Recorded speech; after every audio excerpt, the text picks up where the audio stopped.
സംസ്ഥാനത്ത് എല്ലാ ദിവസവും ചൂട് കൂടി വരിക. മാർച്ച് ആയിട്ടുള്ളൂ. ഇനി ഏപ്രിൽ മെയ് മാസങ്ങളിലൊക്കെ ഭയങ്കര ചൂടായിരിക്കും. അപ്പോൾ അങ്ങനെ താപനില വർദ്ധിക്കുമ്പോഴും സംസ്ഥാനത്തെ 5 ജില്ലകൾ താപനില അറിയാൻ കേന്ദ്ര കാലാവസ്ഥാ വകുപ്പിന് ഔദ്യോഗിക സംവിധാനങ്ങളില്ല. സ്ഥിരം സംവിധാനത്തിലുള്ള ശ്രമങ്ങൾ തുടരുന്നുവെന്നാണ് കാലാവസ്ഥാ വകുപ്പിന്റെ വിശദീകരണം. കാസർഗോഡ്, വയനാട്, ഇടുക്കി, ആലപ്പുഴ, പത്തനംതിട്ട ജില്ലകളിലാണ് ചൂടറിയാൻ കാലാവസ്ഥാ വകുപ്പിന് ഔദ്യോഗിക സംവിധാനങ്ങളില്ലാത്തത്.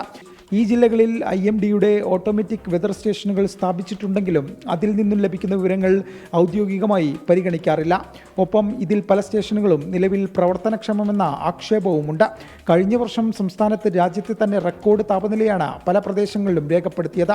സംസ്ഥാനത്ത് പകൽ താപനില വർദ്ധിക്കുമ്പോൾ ചൂടളക്കാൻ വേണ്ടത്ര സംവിധാനങ്ങളില്ലാത്തത് കാലാവസ്ഥാ മുന്നറിയിപ്പുകളെ ബാധിക്കാൻ സാധ്യത കൂടുതലാണ്. കേന്ദ്ര കാലാവസ്ഥാ വകുപ്പിന്റെ തിരുവനന്തപുരം കേന്ദ്രത്തിന് കീഴിൽ 15 നിരീക്ഷണ കേന്ദ്രങ്ങളിൽ താപനില വിവരങ്ങൾ സംബന്ധിച്ച വിവരങ്ങൾ നിലവിൽ ശേഖരിക്കുന്നുണ്ട്.